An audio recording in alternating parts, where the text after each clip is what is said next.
how big is this bull market? How far does this go? How high does Bitcoin go? How big does the total market cap go? And how long does this last? I want to get your honest thoughts. Yeah, I wouldn't be surprised if in the next year or so Bitcoin went to 200K, right? I mean, and then it's kind of the sky's what we're seeing at the moment is like I got up and listened to the Today program, the BBC, right? I'm here coming into the interview, and it was like Bitcoin's at an all-time high, and that like literally when that happens.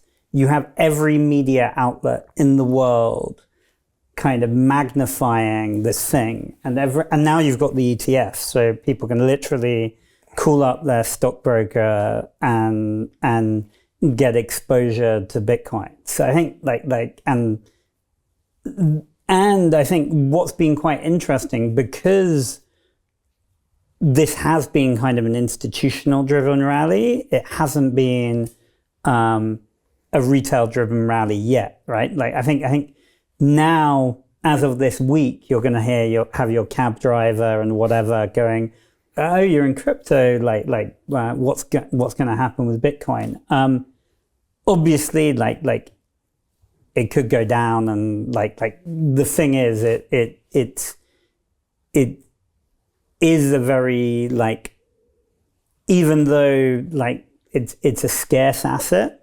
The way Bitcoin moves is not totally rational, right? But I think I'd bet on 200K in the next year, basically.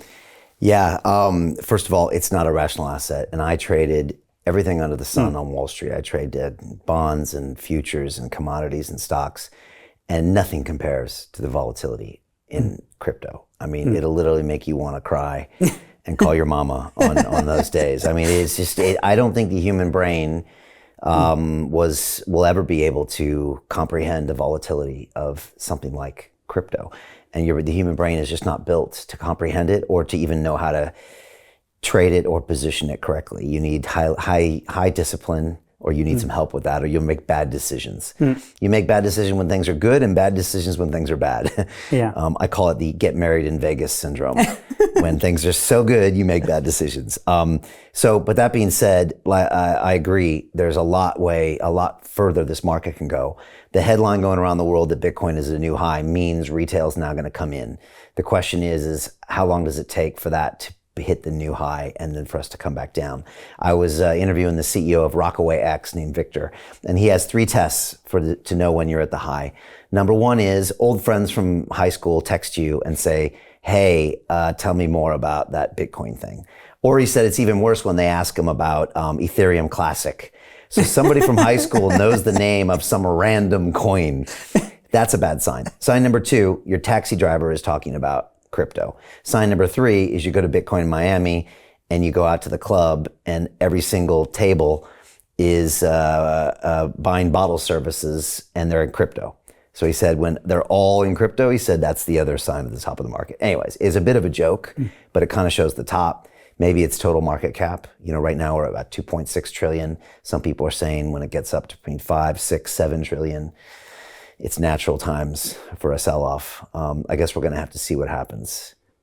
Yeah, and it's it's something like it's a very cyclical asset class. And one of the great things I think about Ordinals is it like the last year we were in a kind of macroeconomic bear market, and it was something that had like caught the imagination and instant traction, despite like if you were reading the Financial Times or whatever, right? Like it wasn't actually all rosy, right? Like there might have been the NVIDIA sort of AI, ChatGPT spark, but it was still like Ordinals got hatched when Bitcoin was like in 20K territory. Yeah.